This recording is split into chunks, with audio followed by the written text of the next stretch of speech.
que en esa época no había otro nivel educativo aquí más que la secundaria. ¿Sí? Y la verdad yo vi la humillación, porque lo viví con él, y sí quería yo ser presidente municipal, lo tengo que decir, ¿no? Y en ese momento preparan una elección fraudulenta en Juchitán. De los 5, nunca quisieron que yo fuera candidato. Juchitán fue moneda de cambio. O sea, hicieron ganar a Héctor Sánchez. Hay que decirlo, Ulises Ruiz le cumplió a Guadalupe López Lena, pero también le cumplió a Mariano Santana. Héctor Sánchez abraza a Carlos Salinas y desde ahí se rompe con la legitimidad de esa organización. ¿Y por qué no soy candidato? Siempre me decían, es que no tienes dinero. Que Daniel Gurrión no ganó la elección, la ganó Tomás Chiñas. Yo siempre le decía al PRI, o cambiamos o la sociedad nos cambia.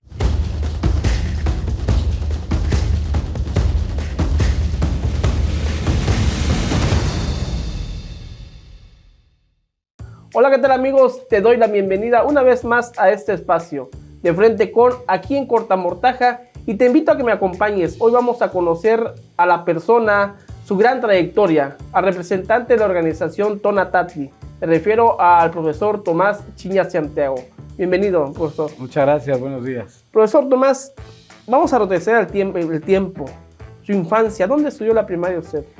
Yo estudié la primaria en la escuela Justo Sierra, que está entre la 6ª y la 7ª sección. La entrada original estaba en la avenida Zaragoza. Ahí estudié la primaria. ¿Cómo era Tomás Chiñas de niño? Pues me dice mi mamá que era muy inquieto, muy travieso, ¿no? Un noviero. No, no, la verdad, de chamaco, pues, siempre inquieto, ¿no? Mi papá tenía un equipo de sonido, lo que le llaman ahora las bocinas, y nosotros, pues, nos entreteníamos ahí, con sus bocinas y sus discos, ¿no? Incluso llegábamos a construir, postes de energía eléctrica con varas de paleta y con cables que salían de las bobinas de los aparatos que él tenía. Y utilizábamos hay unos silbatos que tienen una especie de trompeta al final de plástico. Cortábamos la trompeta y esa era la bocina.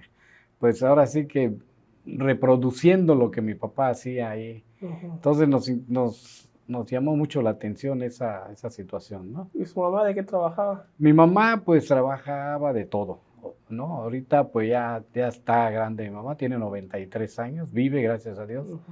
Y ella pues se dedicó originalmente a hacer tortillas, totopos, que era su trabajo. Después ayudaba a mi papá a hacer cohetes, después hamacas. Anteriormente las hamacas se hacían con hilo de cáñamo que venía, o de hilaza, que no venía el hilo pintado, sino venía el cáñamo en madejas y la hilaza venía sin torcer. Entonces tenía mi papá que trabajar torciendo el hilo y mi mamá se encargaba de teñir el hilo para hacer las hamacas, ¿no? Y luego pues ayudaba a mi papá también en las hamacas. Mi papá viajaba mucho. Mi papá identificó un nicho de mercado de hamacas allá en la zona de la Costa Chica de Guerrero, por Acapulco, y pues encontró un gran nicho. Entonces él llevaba hamacas de aquí de la región para allá, y duraba a veces su recorrido unos 15 días. Y mi mamá se encargaba entonces de dirigir un tallercito que teníamos ahí, la familia. Era entonces totopera, era ama de casa, tenía hilo, lavaba ropa, criaba cerdos, pollos, y Y bueno, hacía de todo y además directora de producción, yo así le decía, era también la directora de producción del tallercito ahí que teníamos, ¿no? ¿Considera usted que entonces te creció en una familia acomodada? No, no, mi familia fue una familia de bajos recursos, mi mamá pues era campesina, Ujú. mi mamá fue a sembrar con su papá, con mi abuelo, iban a sembrar maíz, sandía, y bueno, hacía totopos. En la época por ejemplo, de la cuaresma, Ujú. mi abuela elaboraba dulces regionales y mi mamá las iba a vender, ¿no? Por cierto, nos platica mi papá que en una de esas ventas, ahí en el Domingo de Ramos, en la ermita ahí de Domingo de Ramos, ahí conoció a mi mamá y le compró sus dulces, llevó a sus amigos, dice, a consumir dulces Ujú. y pues ahí se enamoraron y se casaron y mira, aquí estoy, ¿no? Hay una historia, profesor, que usted me contó sobre la venta de las hamacas de su papá. Ajá. Eso le ayudó a estar un poquito, digamos, económicamente mejor. Sí, mi papá inicialmente se dedicó a elaborar cohetes, Ujú. ¿no? Era cohetero, pirotécnico, pues llevaba su trabajo a la zona húmeda. Pero después ellos vivían en la casa de una tía, mi tía Nicéfora. A mi tía Nicéfora le daba horror los cohetes y le dijo, no, Rafael, cambia de actividad. Y mi papá, pues, sin saber hacer hamacas, se metió a hacerla, ¿no? Y cuando le preguntaron quién le enseñó a hacer hamacas, dijo que nosotros, ¿no? Y le dicen, ¿cómo que los niños? Sí, dice, porque me enseñaron a que hay que darles de comer y entonces eso obligó a mi papá a hacer hamacas. Y mi papá identificó un nicho de mercado, ya lo comenté, ahí Ujú. en la zona de Guerrero, y pues él solo no podía abastecer la demanda tan fuerte, entonces se apoyó de los vecinos, de los amigos, de los artesanos de la zona, y entonces él se encargaba de llevar la producción a esa zona. Algo que a mí me llamó mucho la atención del caso de mi papá era de que aún sin conocer el principio cooperativa, tal como se conoce intelectualmente, pero porque ha sido así la forma de vida de los zapotecas, Ujú. porque hay mucha solidaridad. Entonces, a partir de ahí, mi papá lo que hizo fue agrupar de manera informal a los amigos artesanos y les llevaba sus hamacas a vender, y eso les daba algunos beneficios adicionales porque era un gran nicho de mercado, Ujú. ¿no? Y la hamaca estaba bien cotizada en esa zona y eso le benefició a los artesanos locales porque pues vendían sus hamacas a mejor precio. Y ya de regreso mi papá pasaba a la Ciudad de México y allá compraba hilos, Ujú. ya directamente a la fábrica, una fábrica pues muy importante de hilos de cáñamo y y entonces él compraba ya al mayoreo. O sea, a la vez que era una cooperativa de producción, también era una cooperativa de consumo, porque compraba él el hilo y venía aquí y lo distribuía. Pero no, mi papá no fue un revendedor, no fue un intermediario, ni en la comercialización, ni en la compra consolidada, sino que más bien él aprovechaba y llevaba las hamacas de los artesanos, los llevaba ya a Acapulco, del producto de la venta utilizaba para comprar hilos y venía y se los distribuía a los artesanos locales, pero a precios, a precios de fábrica, Ah, sí, para ayudarlos. ajá, por eso yo decía que aún sin conocer los reglamentos que marcan cómo funciona una Ujú. cooperativa, ellos lo hacían así. Insisto, es la forma de vida de los zapotecas, ¿no? Y por Ujú. eso mi papá empezó a hacer ese trabajo. Siento que esta situación afectó a los proveedores locales, ¿no? Y a los proveedores locales, habían dos proveedores locales que de repente encontraron de que ya no tenían venta porque él traía el producto de allá y después la hilaza.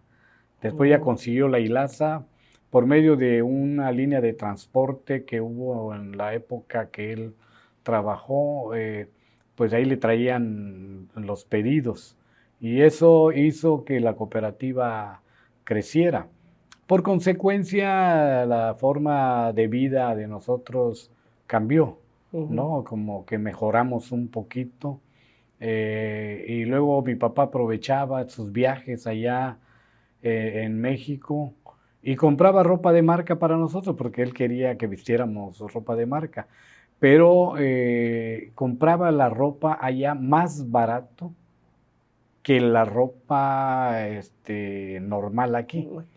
O sea, era más barato comprar la ropa de marca allá que comprar la ropa normal aquí. Entonces, él aprovechaba eso porque se ahorraba al comprar la ropa, pero nos permitía vestir Sí, bien, ¿no? vestir bien. Claro que nosotros con eso, pues como chamaco, pues pensábamos que ya vivíamos en otro estrato social, ¿no? Ya hasta usábamos calzados, zapatos, porque anteriormente eran huaraches, ¿no? Y en temporada de lluvias había que quitarse los huaraches porque si no, pues ya nos iban a servir, ¿no? Ya íbamos descalzos. Pero ya cuando ya él iba a México, pues ya logramos cambiar de forma de vida. Lo que sucedió fue que siento pues que los proveedores locales se vieron afectados y de repente un día llega un agente del SAT, de Hacienda entonces, me llega y pues le pide rendir cuentas, ¿no? Porque según ellos, él estaba evadiendo impuestos. Y es que mi papá dice que en sus primeras ventas fue asaltado allá en Acapulco. Y para evitar seguir portando dinero en efectivo, pues depositaba el dinero en el banco. O sea, el producto de las ventas de las hamacas de los artesanos locales lo depositaba a una cuenta en el banco para poder disponer de ese dinero estando en México o ya regresando a Juchitán. Pero la forma en ese momento más fácil era por medio de cheques, ¿no? Con cuentas de cheques, porque no había tarjetas, no había, en cuentas de ahorro no iba a ser posible manejarlo. Entonces el banco creyó que todo el recurso era de él, ¿no? Se lo cuantificaron de manera como persona física. Y, ¿En qué año más o menos estamos hablando? Estamos hablando hace cerca de 60 años, ¿no? Y le impusieron una multa de aproximadamente 18,000 pesos de los de antes. No era muchísimo dinero. Y mi papá con lo que había logrado, pues se compró 2 casitas, 2 terrenos, una casa y 2 terrenos. Y cuando había que pagar ya la multa y luego los impuestos, pues tuvo que enajenar las propiedades, ¿no? Y otra vez volvimos a calzar guaraches, ¿no? A veces hasta ¿Cómo afrontó usted eso? De incluso llegar a la escuela descalzo. Pues, de hecho, como esa era la forma original, pues no hubo tanto problema, ¿no? Porque pues finalmente, pues es la forma de vida. Por ejemplo, yo me acuerdo que cuando comíamos, a la hora de la comida, por ejemplo, nos sentábamos en algunas butaquitas o en tabiques y la mesa era el lavadero, ¿no? Era nada más mi mamá volteaba el lavadero y esa era la mesa. Y no había platos individuales, sino era la sartén nada más. Y ahí el que era más abusado era el que se llevaba más carne, ¿no? Entonces, era la forma de vida que nunca dejamos y pues por lo tanto no nos afectó. En lo personal, a mí no, pero sí tengo 2 hermanos que sí les afectó porque ya no pudieron seguir estudiando. ellos estaban ya en la secundaria. Entonces, y además se acuerdan que en esa época no había otro nivel educativo aquí más que la secundaria, ¿no? Entonces, pues ellos ya no pudieron ir a estudiar a otra parte, se quedaron ya con la secundaria. Y en mi caso, pues mi papá me decía que pues yo tenía que colaborar porque había que pagar la deuda, porque sí contrajo una deuda enorme. Yo recuerdo, y la verdad eso me marcó mucho, porque cuando yo llego, un día me pidió que yo lo acompañara a ver a uno de los proveedores locales, cuando mi papá ya estaba ahora sí que en bancarrota, tuvo que ir a pedir prestado ahí, y la verdad yo vi la humillación, porque lo viví con él, y eso me marcó, y yo dije, algún día voy a ir a la escuela, voy a estudiar, me voy a preparar y voy a atender a la gente que necesita el apoyo, ¿no? A partir de ahí surge la idea de la organización social Tonatiuh. Sí, sí, porque yo vi que mi papá tenía, pudo haberse defendido ante la multa del SAT. No se llamaba SAT en ese momento. Pero él no pudo porque no tenía quien lo asesorara, ¿no? No tenía recursos incluso para pagar a un fiscalista para que lo pudiera defender. Quedó en un estado de indefensión, ¿no? Y luego vi las humillaciones. Yo dije, no, pues es necesario pues que haya alguien que ayude a la gente, ¿no? Porque lo viví con mi papá. Y por eso cuando ya estábamos en dificultades para ir a la escuela, en el caso de mis hermanos, yo dije, pues yo voy a ir, porque yo dije, tenía que prepararme. Yo dije, algún día voy a prepararme y voy a regresar para crear una forma de ayudar a la gente.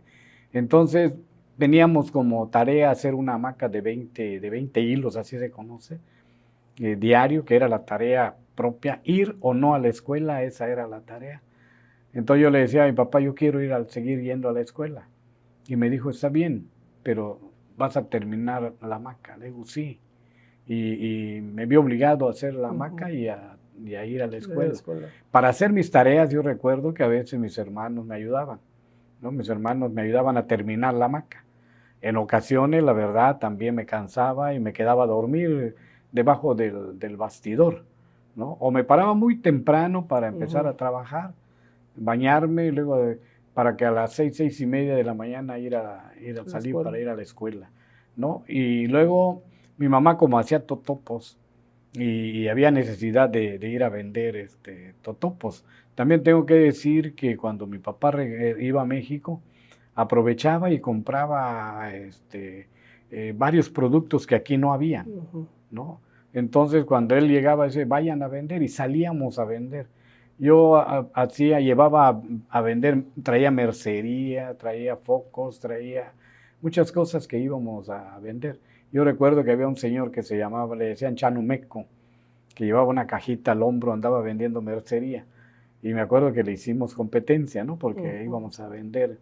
Y luego mi mamá me decía, bueno, pero fuimos también a Abonero.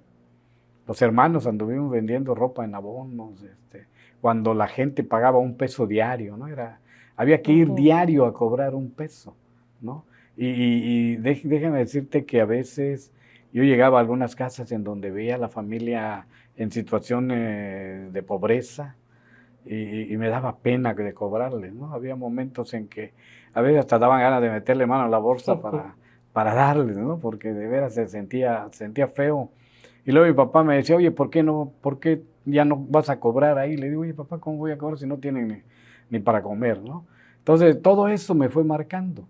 Y luego cuando mi mamá me dice, vas a ir a vender totopos, le digo, mamá, ¿cómo? Es que yo soy varón, ¿no? O sea, quien lleva un canasto al hombro en esa época, no había ese respeto a la diversidad de género, ¿no? Entonces, pues me iba yo a ver mal, le digo, oye, me voy a ver mal, mamá, con un canasto, ir a vender totopos.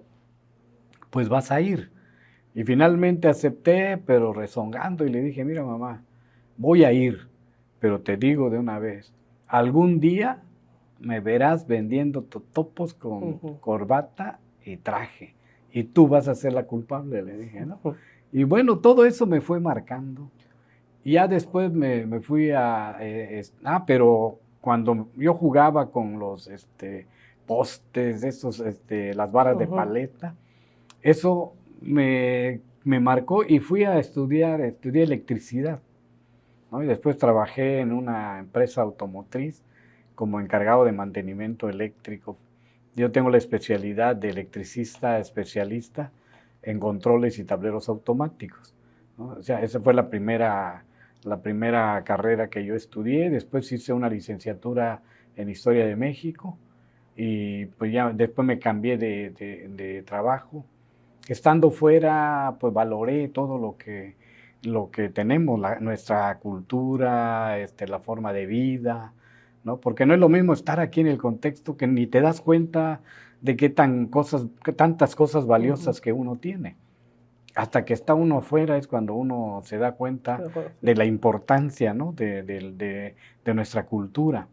Y fue ahí que pues empecé también a hacer algunos trabajos de investigación sobre las tradiciones, las costumbres, ¿no? Y fortalecer el zapoteco. ¿Por qué decidió meterse usted a la política? Bueno, mira, tú sabes que cuando yo empecé a trabajar trabajé en un programa de educación no formal.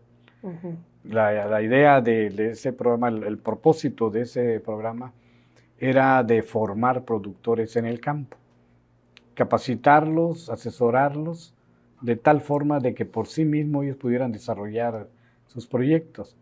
Y me tocó estar primero en Puebla, en la zona de la Sierra Norte, en la zona de Huauchinango, y luego me vine al extremo de la Mixteca poblana, las dos caras de la moneda de Puebla, ahí estuve. Y luego, circunstancialmente, me mandan a Oaxaca. Me mandan con un supervisor que yo ya había conocido en una circunstancia complicada que yo tuve, que por cierto fui a pedirle ayuda y nunca, no me quiso ayudar. Era una situación muy complicada para mí. Después me toca Dios es tan grande que me lo pone otra vez, ¿no? Me lo encuentro en el camino, pero esta vez para ayudarlo. Y yo me puse a trabajar para él. Yo lo ayudé, él era mi supervisor, yo era auxiliar de la supervisión en Oaxaca, del programa de educación no formal. Pero él no le interesaba mucho el trabajo y me mandaba a mí al frente. Cuando firmamos un convenio con el gobierno del estado y con los organismos del gobierno federal para impulsar proyectos productivos con los productores, me mandaba a mí a las reuniones, él no iba.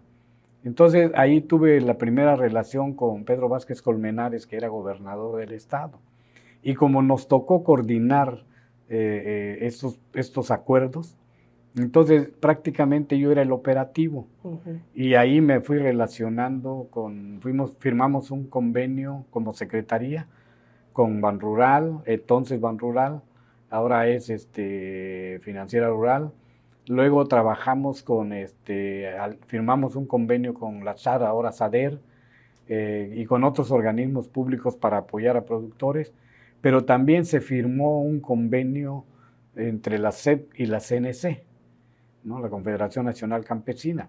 ¿Cuál era el propósito? Que la Confederación Nacional Campesina nos dijera, aquí están los campesinos, ustedes capacítenlos, y nosotros trabajar con ellos en un proyecto y elaborar el documento de ellos, analizar la problemática de ellos, buscar las opciones para resolver su problemática, instrumentar el proyecto y pedirle a Banrural financiar el proyecto, la SADER asistencia técnica y los demás organismos entrar en apoyo para que pudiera funcionar el proyecto. Entonces a partir de ahí tuve el acercamiento con los dirigentes de la CNC, ¿no?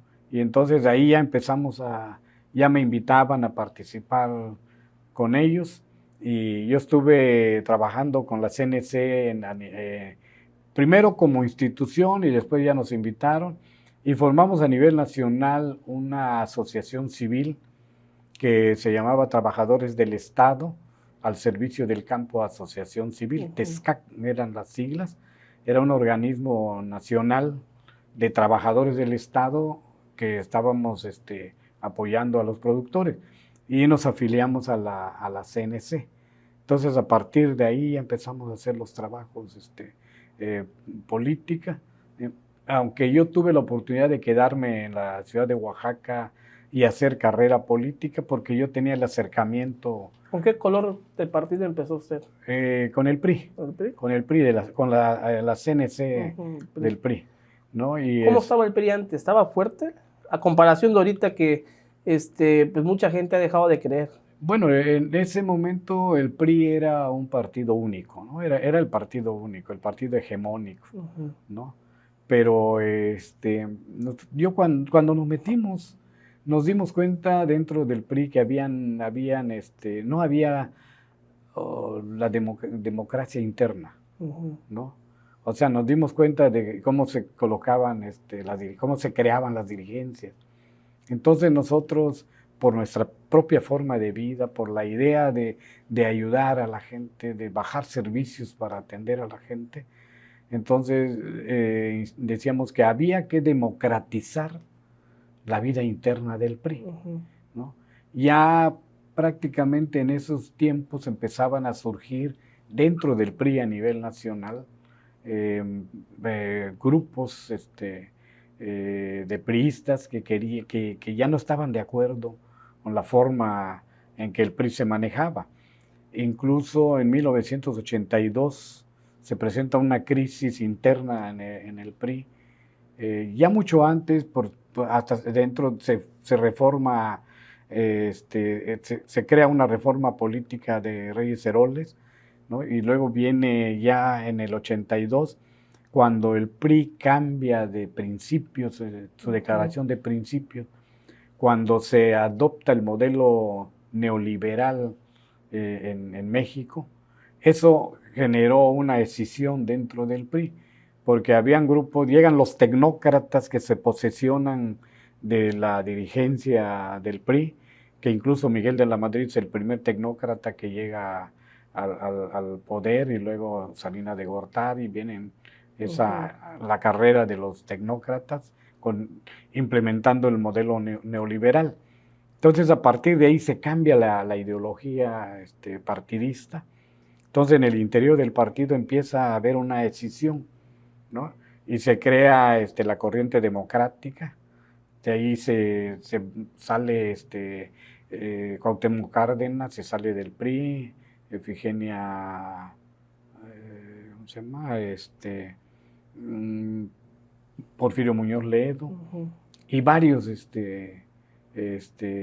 Rosario Ibarra de Piedra, que eran priistas, pero se van a una corriente democrática. Seguían siendo priistas, pero dentro de la corriente democrática del PRI. Usted siguió con y nosotros estábamos en el PRI, seguíamos en el PRI, pero aquí con una corriente crítica. Sí. Se formó una corriente crítica y formamos parte nosotros de la corriente crítica, que era la corriente que exigía la democratización de la vida interna del partido, ¿no? Porque nosotros decíamos que no podíamos entrar en ese modelo, y que además la forma en que se tomaban las decisiones en la vida interna del partido no era democrático, ¿no?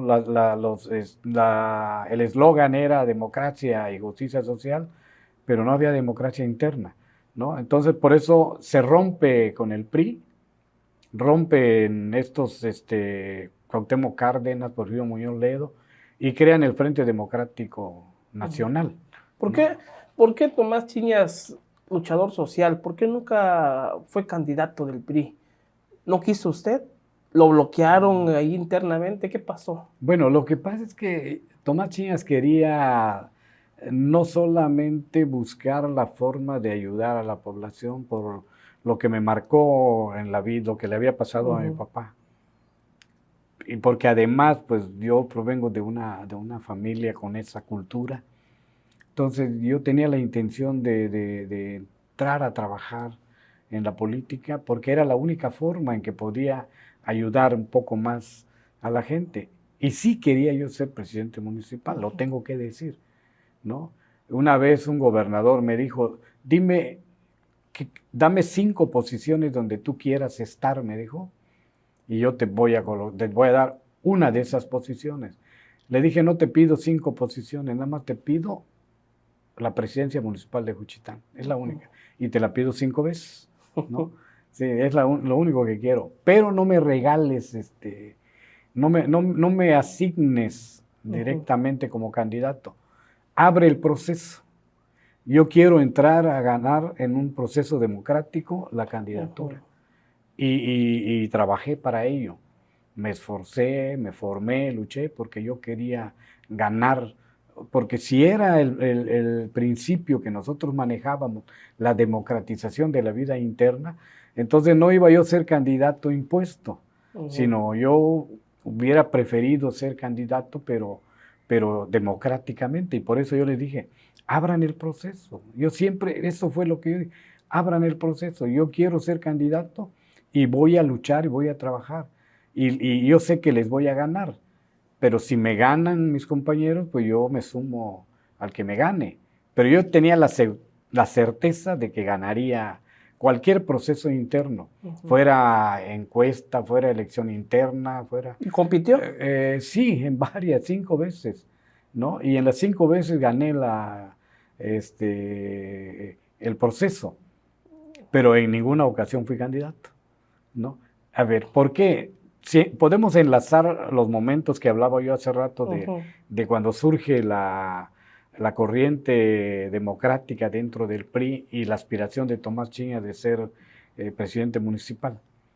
Resulta de que Cuauhtémoc Cárdenas se va como candidato del Frente Democrático Nacional y en 1988 le ganan al PRI, ¿no? Y todos sabemos que perdió el PRI, ¿no? Se cayó el sistema y le dan la vuelta. Y Salinas de Gortari entonces llega como presidente ilegítimo, ¿no? Porque había habido un fraude enorme.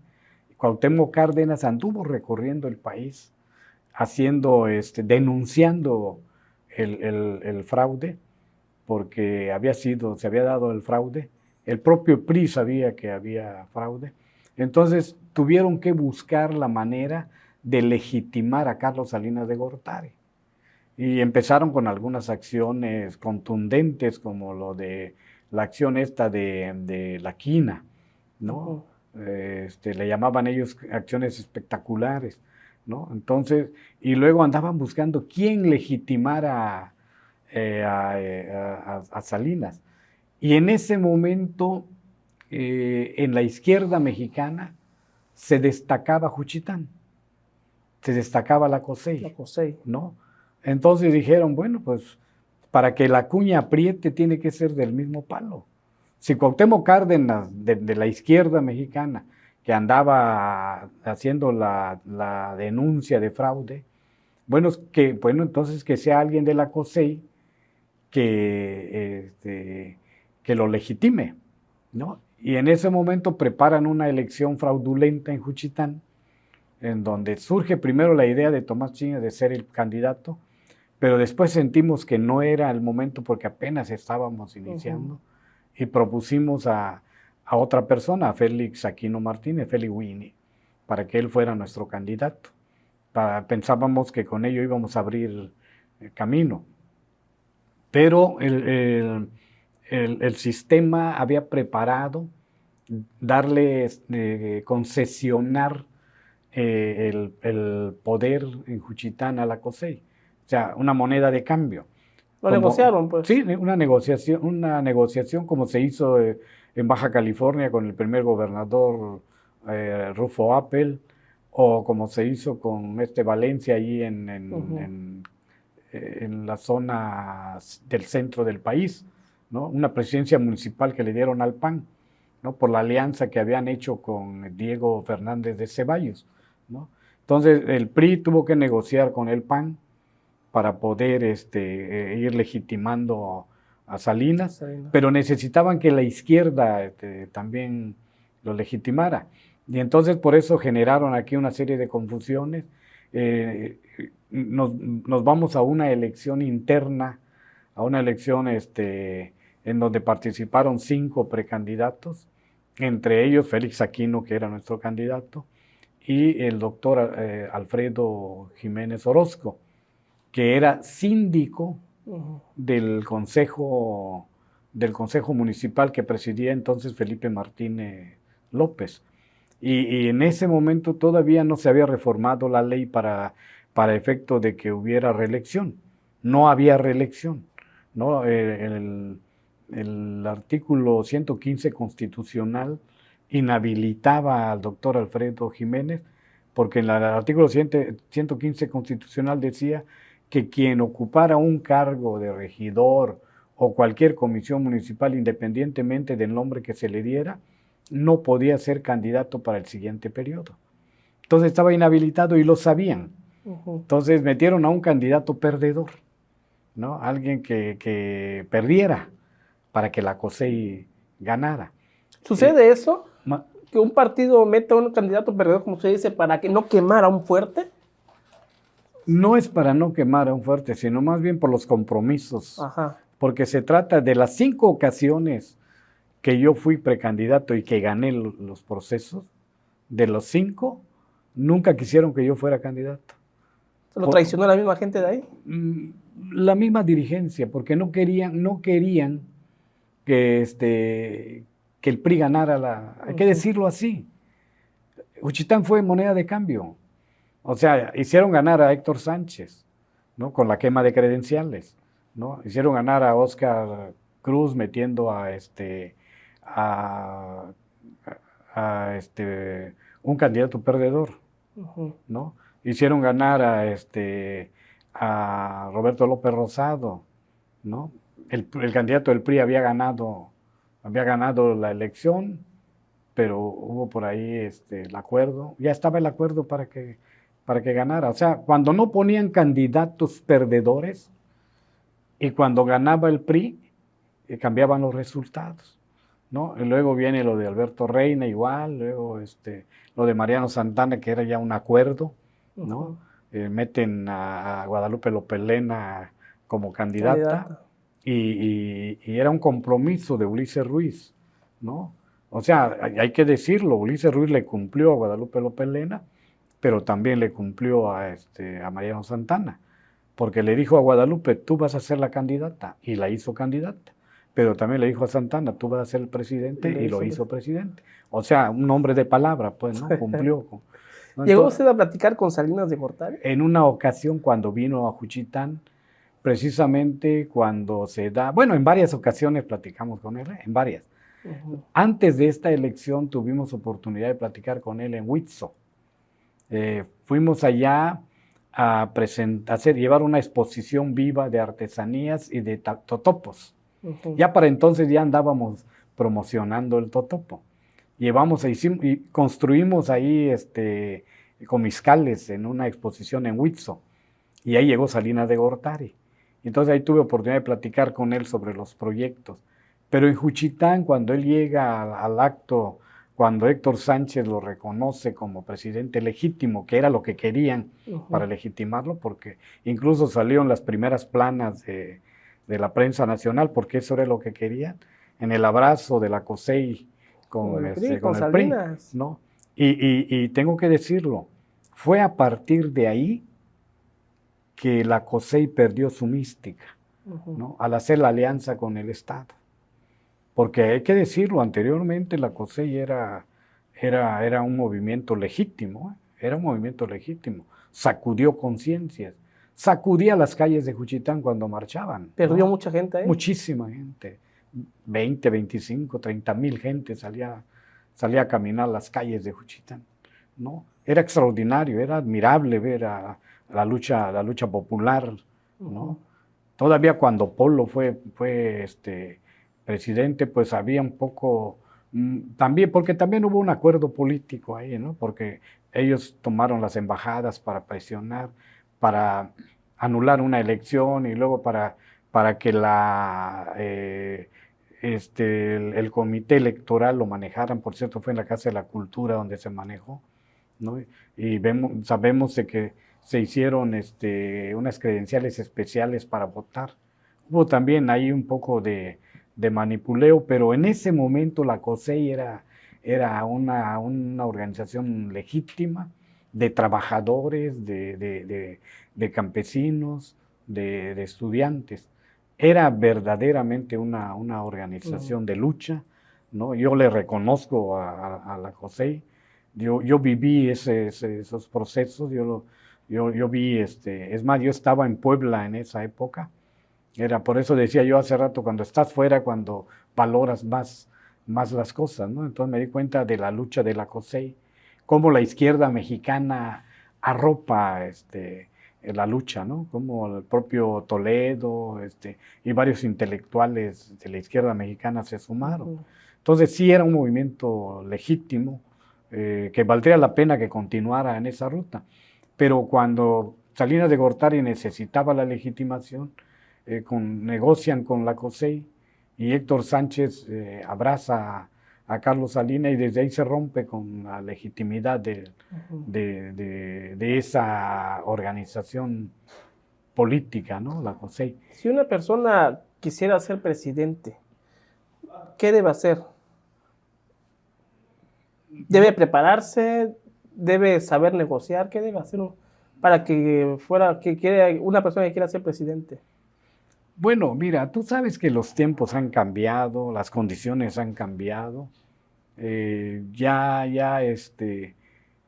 Aun cuando todavía se dan las negociaciones, porque hay que decirlo, todavía, pero vamos, en la época en que a mí me tocó era tan clara los acuerdos, y por eso las 5 ocasiones, a pesar de tener la preparación, porque yo se lo decía al PRI, yo tengo capacidad, yo tengo experiencia, yo tengo arraigo, yo tengo conocimiento de todo, hablo zapoteco, me identifico con la gente, y ¿por qué no soy candidato?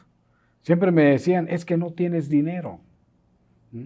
Yo les decía, bueno, si he trabajado con la organización social, he atendido la demanda ciudadana, lo que yo soñaba cuando el problema de mi papá, ya lo había yo concretado en una organización social. Ya habíamos generado una organización social que daba asesoría gratuita a campesinos, a artesanos, a pescadores. Entonces ya aquello ya estaba, ya teníamos el arraigo en la sociedad, porque por el trabajo productivo, por el trabajo social que se había hecho. Éramos, hay que decirlo, la tercera vía en ese momento. O sea, por un lado la COSEI, pero por otro lado el PRI. Y tengo que decirlo que me tocó un momento cuando encuentro a un PRI con un cacicazgo muy arraigado. No quiero decir nombres, pero habían caciques muy fuertes dentro del PRI que nunca quisieron que fuéramos candidatos, pero también había la presión, la fuerza política de la COSEI. Pero yo formé la organización también porque yo veía que utilizaban a la gente nada más organizaban a la gente para fines electorales. O sea, organización política. No había una organización social para la producción. El PRI tampoco. El PRI era incluso la COSEI calificó al PRI como un PRI decadente, un PRI obsoleto, el PRI huela, decían, ¿no? El PRI que ya se había quedado rezagado en la historia, ¿no? Ya no había cambio. Y entonces la tercera vía éramos nosotros, pero no lo aceptaron. Y no fue la COSEI, porque en muchas ocasiones yo sabía que le ganábamos a la COSEI, ¿no? O sea, si yo fuera candidato, lo hubiéramos ganado. Y no se vale, pero lo voy a decir. Cuando Daniel Gurrión fue candidato, Yo ya había decidido ya no ser candidato, ya no entrarle. Estaba yo en retirada, no del partido, sino del activismo político y seguir trabajando en el trabajo social. Pero Daniel me invita y yo le dije a Daniel, bueno, yo le puse condiciones y tengo que decirlo, ¿no? Y no me asusta decirlo. Yo le dije, Daniel, le digo, mira, yo me estoy retirando y me estoy retirando en buen momento. La gente me aprecia, me respeta, donde quiera que yo vaya la gente me saluda. Pero si quieres que yo sea tu suplente, te voy a poner una condición, que ayudes a la gente, que cumplas tus compromisos. Yo voy a salir contigo a la calle a pedir el voto y vamos a hacer compromisos y quiero que le cumplas a la gente. Si tú le cumples a la gente, voy a ser tu aliado. Pero si no le cumples a la gente, entonces te voy a reclamar, ¿no? Así es que le entro, pero con esa condición. Y con esa condición le entré, nos fuimos a la campaña y ganamos, gana el PRI. El voto histórico del PRI en ese momento era un promedio de 14,000 votos. Máximo llegábamos, no sé si con Lugardo o con Héctor, 15,000. Y era ya el pico. Pero cuando yo fui candidato suplente con Daniel Gurrión, obtuvimos 18,600 votos. O sea, se disparó la votación, ¿no? En una ocasión yo lo comentaba de que Daniel Gurrión no ganó la elección, la ganó Tomás Chiñas, ¿no? Y el día que Daniel vaya otra vez va a perder, ¿no? Y así sucedió, ¿no? Cuando Daniel fue en la segunda ocasión, obtuvo 11,000 votos, le faltaron 7,600 votos, ¿no? Y en cambio son 18,000 los que tuvimos. Entonces yo lo sigo sosteniendo de que, y la gente me lo decía, votamos por ti, porque la gente decía, nunca te dieron la oportunidad de ser candidato. Bueno, ahora que te dan la oportunidad de ser suplente, pues aunque sea de suplente, ¿no? ¿Cómo ve usted la política en Juchitán actualmente? Pues solamente yo veo dos grupos que están disputando el poder político, ¿no? Veo a un Fuco y a la COSEI. El PRI no existe ya, ¿no? Yo siempre le decía al PRI, o cambiamos o la sociedad nos cambia. Desde antes de la negociación que se dio con Fox, porque fue una negociación, antes del 2000 yo le decía, o cambiamos o la sociedad nos cambia. Y muchos me decían, oye, si el PRI es la maquinaria perfecta, el PRI nunca va a perder. ¿Cómo no va a perder? ¿No? La gente ya no está de acuerdo, la gente se ha cansado. Y aquí veíamos, y lo tengo que decir, reconocer a los priistas, de base, porque esa gente nunca cambió. La gente de base hasta lloraban cuando perdía el PRI, ¿no? Pero no sabían de que eran negociaciones. Y luego llegaban a buscar a quién echarle la culpa de la derrota, cuando era un convenio que ellos ya eran acuerdos políticos. Pero llegaban aquí a buscar a quién echarle la culpa y hasta a regañar a los dirigentes por qué no hicieron el trabajo que debían de hacer, ¿no? Y no es cierto, la gente se empeñaba. Con Héctor Matus la primera vez le ganó a Roberto López Rosado, pero le entregaron el poder a Roberto López Rosado. Entonces el esfuerzo se hacía, la gente de base trabajaba, luchaba y oraba para cuando el PRI perdía, pero las negociaciones eran las que hacían que perdieran. Entonces llegó un momento en que también la gente se cansó. Y yo le decía, la gente se va a cansar, la gente se va a cansar. Cambiemos, la democratización interna. Bueno, si no soy el candidato, pero hagamos las cosas bien, ¿no? Y nunca quisieron, el PRI nunca quiso. Y ahí están las consecuencias, tenemos suyo. Bueno, ya no tenemos PRI, vaya, y no solamente aquí, sino a nivel nacional está desfigurado el PRI, con un dirigente nacional que pues ya no tengo más que decir con lo que ya se ha dicho de él, ¿no? Entonces, para usted, Juchitán, ¿es un circo político, una plataforma política o Juchitán es un laboratorio político? Bueno, surge como después de, cuando surge la reforma política, se da primero el problema del 68, luego cuando el halconazo, ¿no? Luego viene la época de Echeverría, que busca cooptar, por un lado, la guerra sucia para acabar con los líderes, los que querían formar parte del gobierno, o sea, era cooptar a los líderes, y los que no querían, pues los eliminaban, ¿no? Esa era la guerra sucia que se dio. Entonces se crea la COSEI precisamente con esa intención, ¿no? Por eso, si se acuerdan, hay dos dirigentes priistas que formaron parte de la COSEI, pero después los llama Vázquez Colmenares, ¿no? Como el caso de Javier Fuentes y de Armando Castillejos, ¿no? Que se van, eran coseístas, pero era parte de una estrategia de un grupo del mismo PRI, con Augusto Gómez Villanueva, con Norberto Aguirre Palancares y otros que llegan y se meten a crear esos espacios, pues, ¿no? Fue cuando surge la COSEI, ¿no? Y empiezan en el marco precisamente de esa reforma política, ¿no? Pero el acierto de la COSEI fue haber abanderado primeramente el problema agrario de Juchitán, ¿no? Eso fue un gran acierto, apoyar a los trabajadores.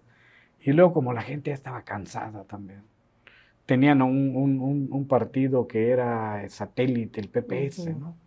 Cuando se da, por eso, y como ya había la inconformidad, o sea, lo de la COSEI no fue el inicio de la rebeldía, ¿no? Ya antes el PAN quiso hacer aquí una movilización, pero no prosperó. Pero luego vino el papá de Leopoldo de Gives Pineda, que es el que inicia uno de los primeros movimientos de oposición, ¿no? Luego el PPS, cuando se van a una elección con Alejandro López, anulan la elección por la presión del PRI, y luego van y negocian, y es cuando viene Manuel Musalem como presidente de la Junta de Administración Civil, ¿no? Entonces ya de ahí surge ya el otro movimiento con la COSEI, pero ya el PRI estaba ya desgastado, ¿no? El PRI ya estaba muy desgastado, ¿no? Y surge este movimiento. Por eso, cuando la COSEI empieza a proponer el cambio en la localidad, pues la gente se suma, ¿no? Hasta la gente, porque firmaron los dirigentes una alianza PRI-PPS, lo que hicieron fue abandonar, la base del PPS abandonó a la dirigencia y se fueron a sumar a la oposición, ¿no? Es cuando ya se va consolidando la oposición en Juchitán. Por cierto, el maestro Eleodoro de la Quinta, ¿no? Que era el único que andaba después con el PPS, ¿no? Pero la gente, o sea, cuando la gente ve que hay un acuerdo de cúpula que no le convenía, la gente abandonó al PPS, ¿no? Entonces, cuando el PRI también empezó a hacer eso, pues poco a poco, aunque en un principio la gente se sostuvo y sigo sosteniendo, hay todavía una militancia dentro del PRI que se niega a morir, pues, ¿no? Ahí están todavía, ¿no? O sea, el PRI como partido, pues ya no vive, pero la gente que quiere al PRI, ahí están todavía, ¿no? Y a lo mejor habría que hacer algún trabajo ahí para rescatar a esa gente. ¿Qué espera usted del próximo gobernador electo, Salomón Jara? Bueno, estamos frente a un cambio el presidente de la República está promoviendo una transformación en el país y sentimos que pues se van a concretar varias cosas en Oaxaca, ¿no?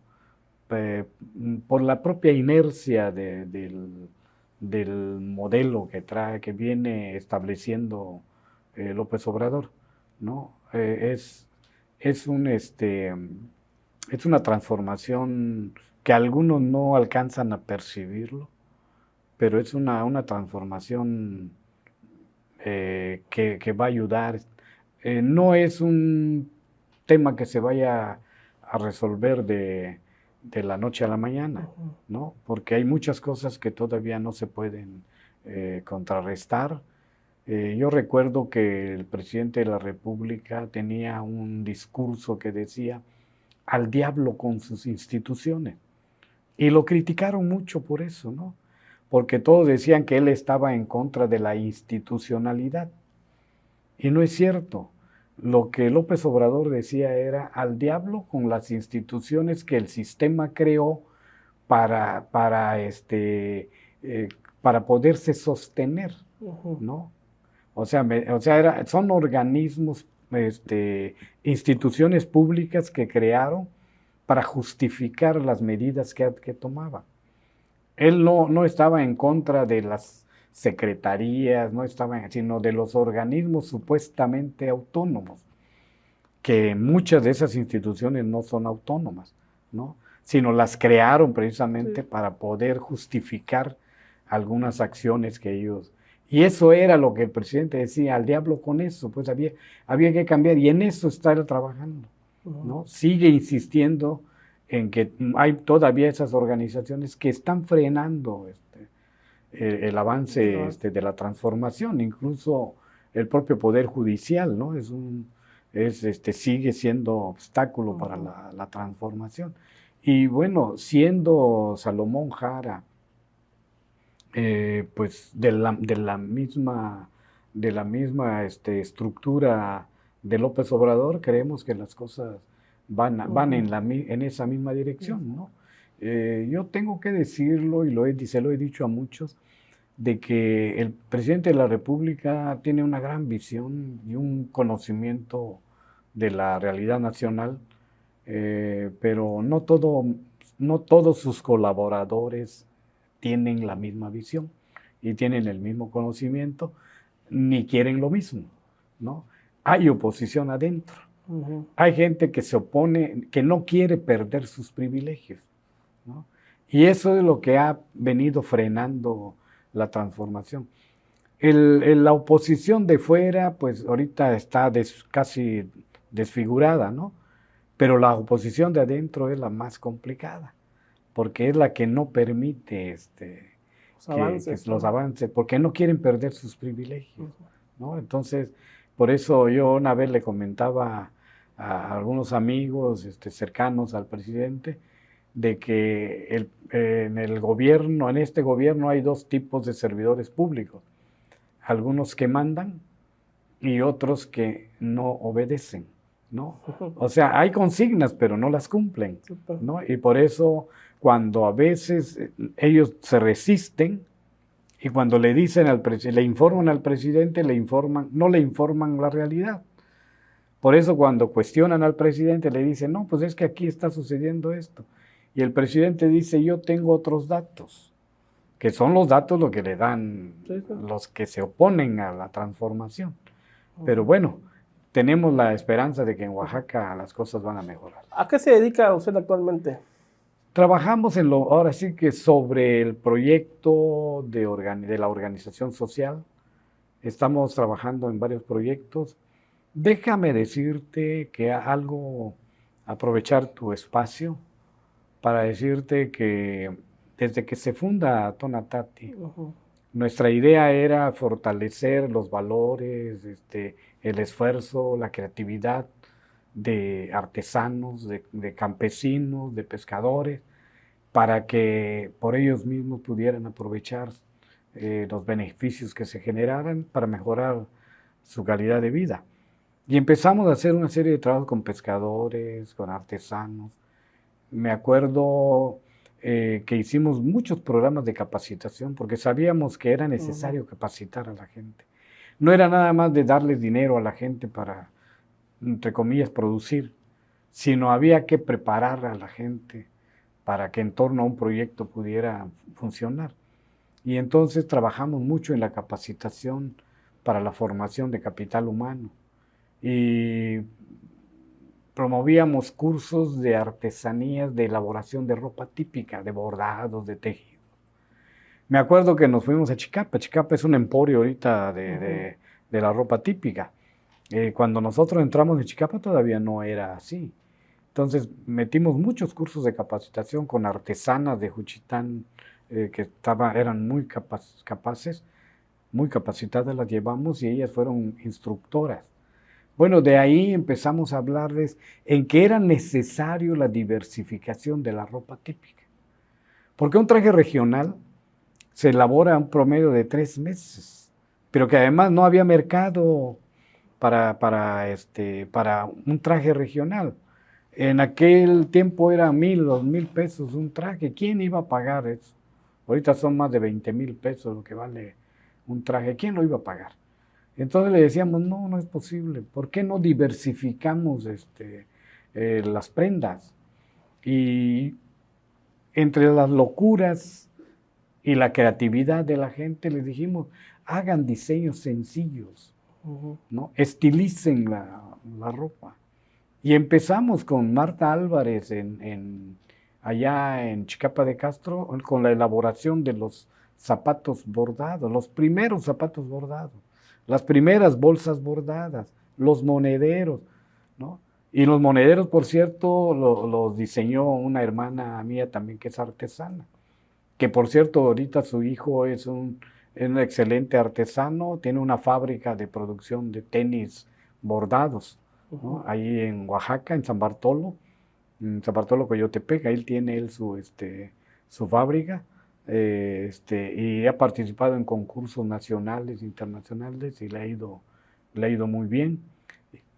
Y bueno, empezamos con eso, y cuando empezamos la gente nos decía que estábamos echando a perder la ropa típica. ¿Cómo es posible que echen a perder eso, no? Hoy es una tendencia mundial, ¿no? Hoy la ropa típica no está en la luna porque ya habían llegado las paisanas ahí, pero está en todo el mundo. O sea, esa idea, esa locura de Tonatiuh de diversificar la ropa típica, hoy es una oportunidad de negocio para mucha gente, incluso para gente que no es de aquí, para diseñadores nacionales, internacionales. Incluso han llegado a plagiar los diseños, ¿no? Pero también hay que decirlo, le ha faltado mucho interés a la gente local para que haga eso. Y seguimos insistiendo en que la gente del Istmo se tiene que organizar, crear sus propias empresas para no permitir que otras gentes vengan como ya lo están haciendo, ¿no? Entonces trabajamos actualmente en el totopo, con el totopo. Lo que yo una vez le dije a mi mamá que iba a salir a vender el totopo con traje y corbata, estuve en Cintermex, en el Parque Fundidora, allá en Monterrey. Me tocó dar una conferencia sobre las bondades del maíz y del totopo, ¿no? Y llevaba yo mis totopos aquí, por cierto, en una caja que era para exportación, porque estábamos hablando ya de exportar el totopo en ese momento. Entonces, aquel chamaco que iba a vender totopo con el canasto ya estaba en Cintermex, en una conferencia con varios países, 18 países de América y de Europa. Estaban escuchando la conferencia, ¿no? En donde yo me acordé de mi mamá porque ella traía yo mi corbata y mi traje hablando del totopo. Y hay que decirlo, nos discriminaban cuando hablábamos del totopo.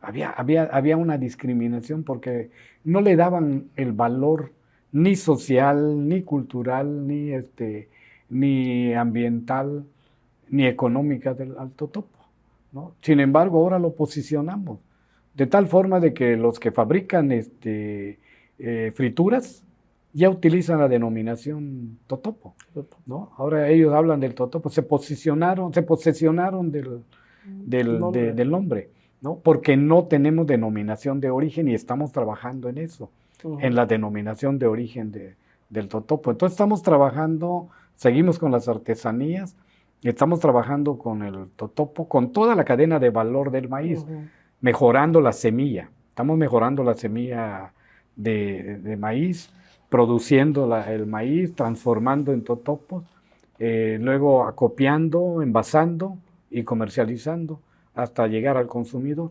O sea, cubrimos todo el ciclo económico del maíz y el totopo, ¿no? Entonces, eso lo estamos trabajando con el Corredor Interoceánico y la SADER en un proyecto para el mejoramiento del maíz zapalote. Nosotros le hemos insistido de que así como están apoyando a los corredores industriales, los 10 polos de desarrollo que se van a establecer dentro del corredor interoceánico, asimismo tenemos que fortalecer el sector agroalimentario.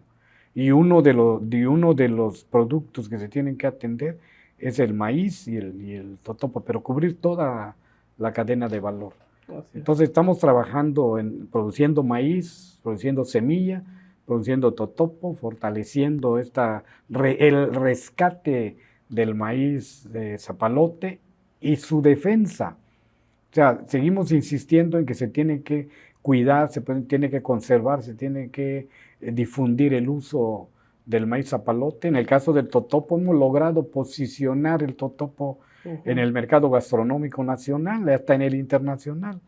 O sea, ya se habla del totopo como un producto gourmet, de calidad gourmet, en el mercado gastronómico nacional, ¿no? O sea, antes no se hablaba, pero así como discriminaron a la señora que fue a vender tlayuda ahí en el AIFA, bueno, así nos discriminaban, nos maltrataban, en serio que se sentía feo cuando te discriminan.